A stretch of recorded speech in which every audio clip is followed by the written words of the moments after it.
What's up, guys? So here for a reading in which I'm going to pull some zodiac signs for this reading to see, of course, if this reading would pertain to any of the particular signs that I pull out, or of course, the partner that you are coming here to inquire about, or someone who you're dealing with, maybe the sign that I pull out.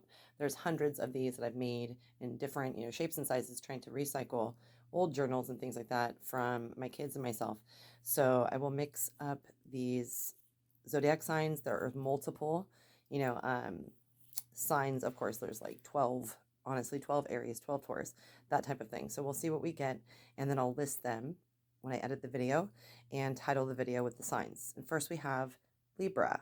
Libra energy. We just came out of Libra season, and Sagittarius season is on the horizon, pretty close here, the end of November 2021.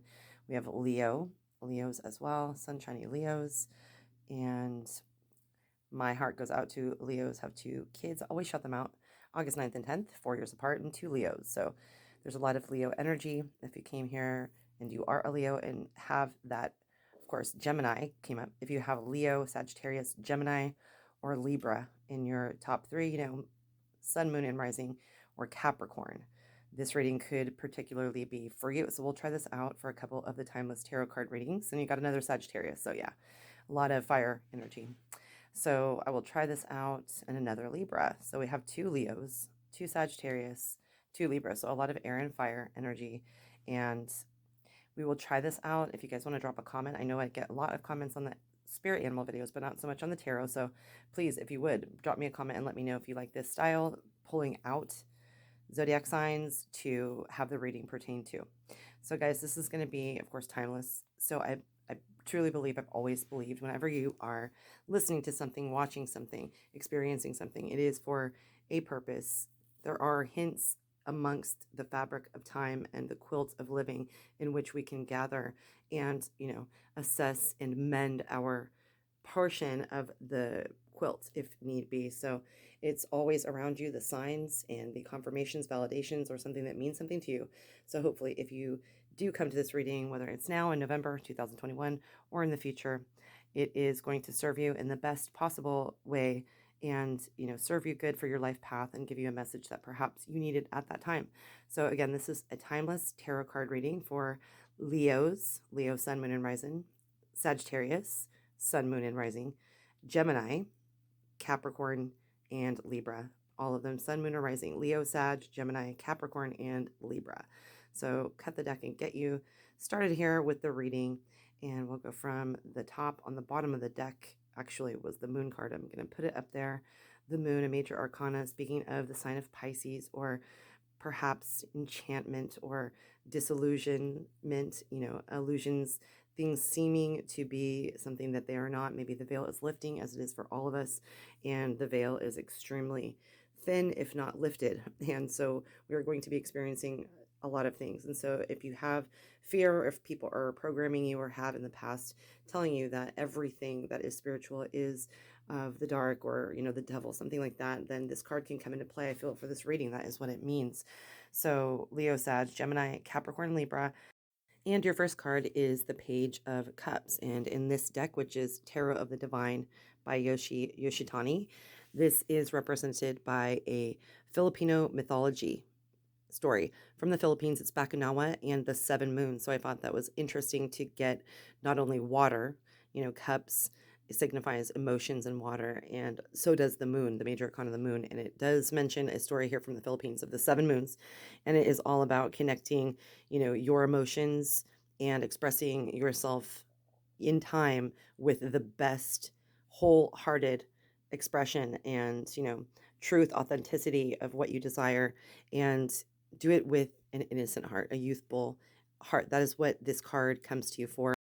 And in the guidebook with this deck, it mentions that this story, Bakunawa, is one of the 7 young moon siblings, and he plays with Tuan Shen, the Chinese god of same-sex relationships, who ties the red thread of fate that connects lovers. I thought that was beautiful and neat to read.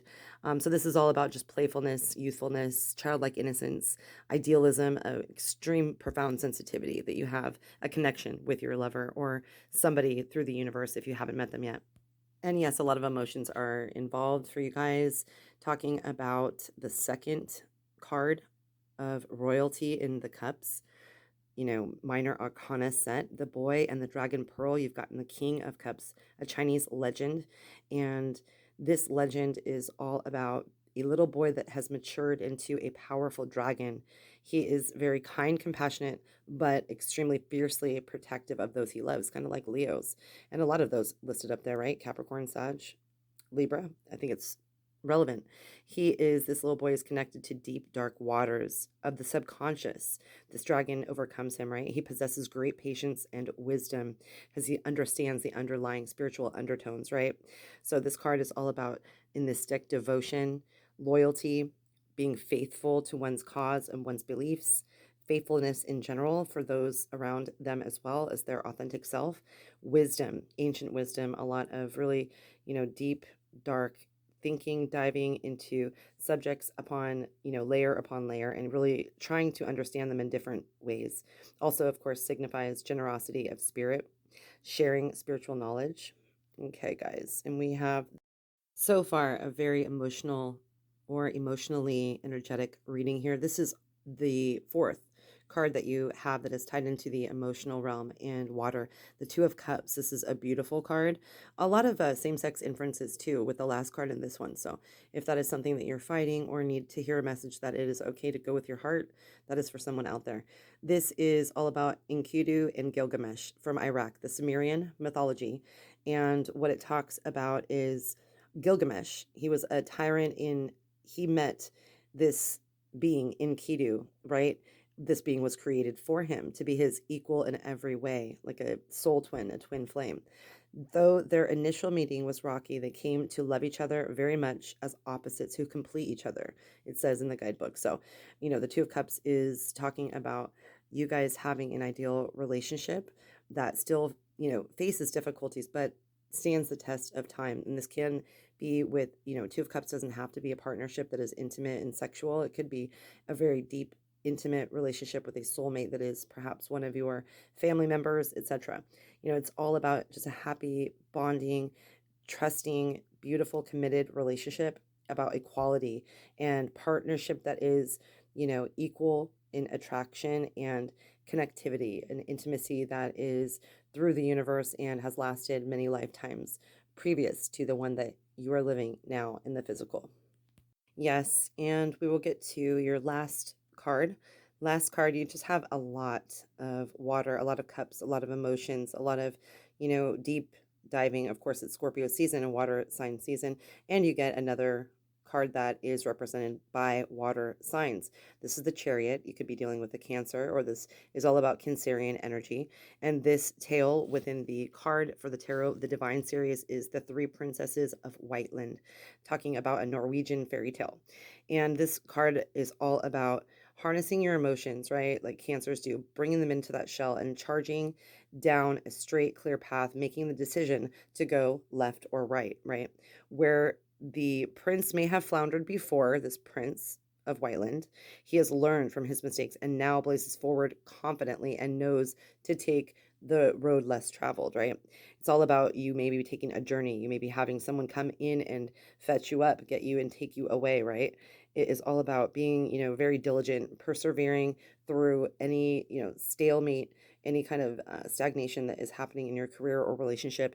And it's talking about being victorious, of course, having a hero be inside of you, and watch for any kind of vengeance or retaliation that you may feel that is, of course, probably deserved in another life. But this one you are evolved and you know that it is a karmic wheel and that you have now the power to overcome and have traveled a very, very long way in order to put down your feet and plant your seeds, and you are now ready to reap the benefits. So, guys, I appreciate you more than ever. I thank you so much for everything, for commenting, for viewing, for liking, for subscribing. If you want to subscribe, I would greatly appreciate that. Love you all with all my heart, sending out a lot of positive vibage. And I hope that if anyone wants to comment, let me know how the sign grab went. Let me know, and blessings, love, and light.